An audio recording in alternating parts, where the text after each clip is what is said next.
first time here, I'm the Northwest Fisherman Chris, and today I'm going to be unveiling what I'm going to be using while I'm on my trip to Texas this next week. I decided that since how job is like, oh, we've got to send you off for training in Texas, middle of the summer, I'm like, deal.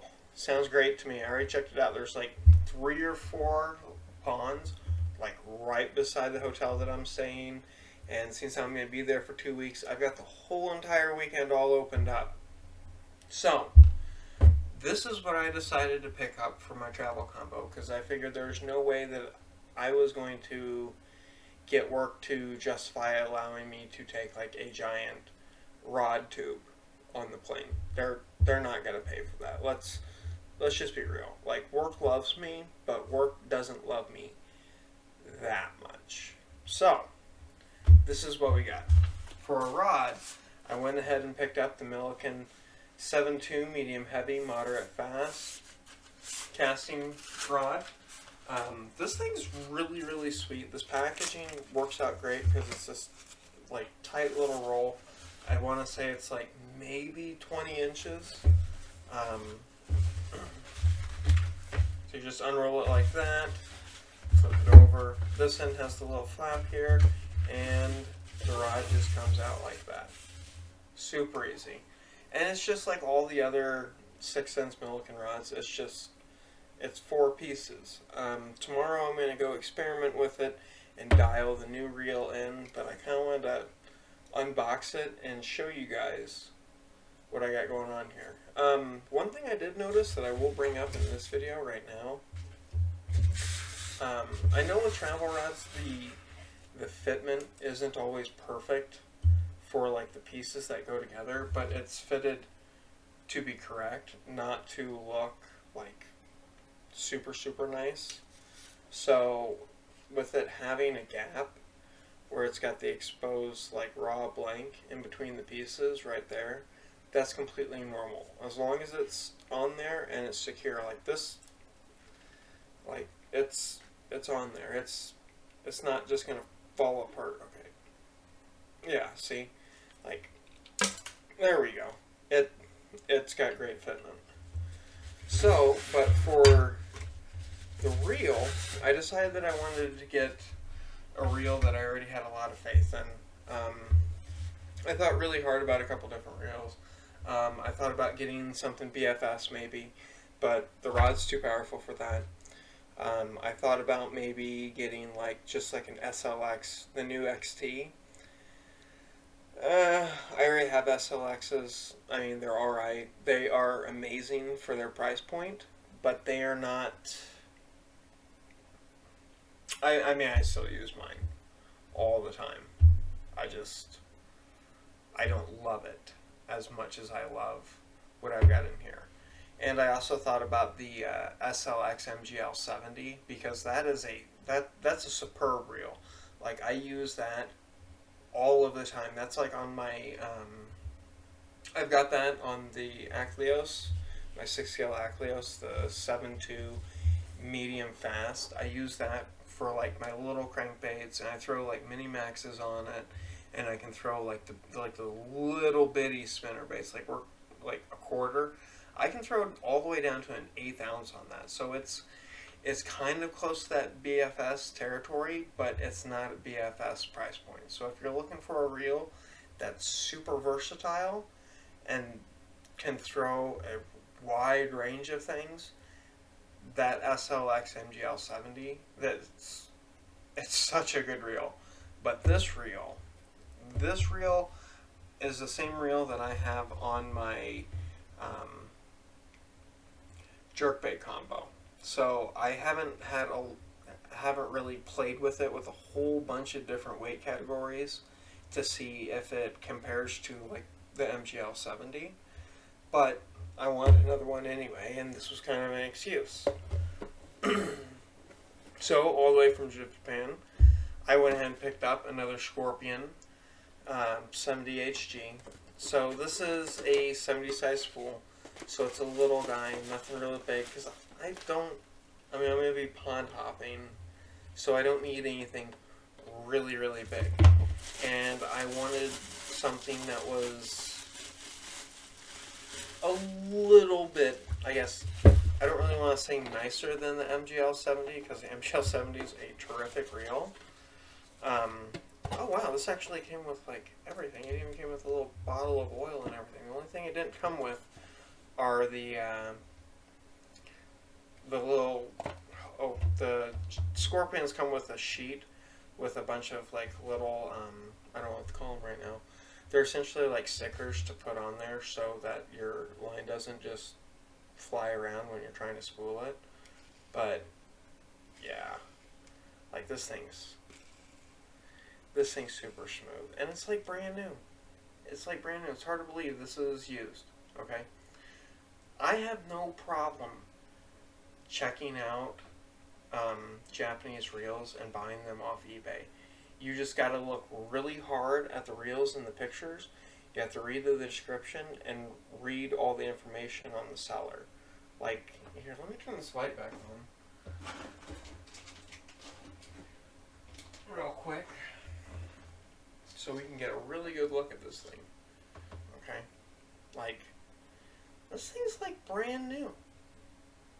Okay? Like, it's got barely mild scratches on the ends of it. But being a 70, it's compact, it's small, it's got a small spool. So if I want to change line on it, I'm not throwing away a bunch of line if I do decide to change. What I'm thinking about doing for this is, because I'm going to Texas, and I think what's going to happen, I'm going to end up putting 30-pound braid. Maybe I might put 65-pound braid on it. So that 65-pound braid is going to end up being, do I have it? Well, the better question is if I have any, we'll go with that. Okay, so I got some 50-pound Suffix 832. This is like my go-to braid right here. That low vis green Suffix 832. Most of my stuff is in 30. A couple of my things, like my dedicated, the rod that I use for swim baits, it's got 65 on it. My Texas rig, Carolina rig rod, it has 50-pound on it. So I might throw this 50-pound on, or I might end up throwing, well, this is a bad example, but I have Ghost, which is the white 832. This is 30-pound. So this wouldn't be so bad. This would be a pretty good option too. Because I'm going to run a leader. So it doesn't really matter a whole lot in that sense. Most likely I'm going to go with either a fluorocarbon like this well, no. Why would I might run this. Because, okay, so I've been recently, this has become a new thing. I've had enough bad spools of the P-line fluorocarbon that I don't really want to buy any more spools of the P-line, and it kind of upsets me because as expensive as these spools are, I think this is like a $28 spool. I've been getting a lot of these with line twist straight off the spool. Like, you can open a brand new spool, run your fingers across the line, pull off a little bit. Yeah, like on this one, I can already feel the line twist. And some of you are probably sitting there like, oh, well, that's normal, blah, like, you know, like, you can't feel line twist. You can feel line twist. Like, this is going to turn into a disaster sooner than later. So, recently I've made the switch to the Invisix Seagar. This is the expensive one because they didn't have the red label and 12-pound. So I'll probably take a spool of 12-pound, probably take this spool of Seagar 12-pound, and then take a spool of maybe like, I haven't had any issues with this spool, this 15-pound Fluoroclear. This might be the trick right here. I don't know, it'll be one of those things where I'm going to have to kind of experiment with this combo and see what it's really willing to do with different line types and everything. I might not even end up running the 50-pound braid. I don't know. I might be able to just get away with running straight braid. I won't really know till I get there, but I want to have everything ready to go so that when I get there, I can just go. This thing is so smooth. It really is like brand new. This thing is like brand new. How do these open again? Yeah, there we go. Yeah, it's basically exactly like the MGL 70 on the inside. Like everything is pretty much the same. It's just slightly nicer. The only thing that I don't love about this reel is that the spool tension doesn't click. So every once in a while you have to adjust it up. Maybe just the one on my other one is just, I've used it enough that it loosens up on its own. But I really like this reel. And it's got a great clicker for the drag.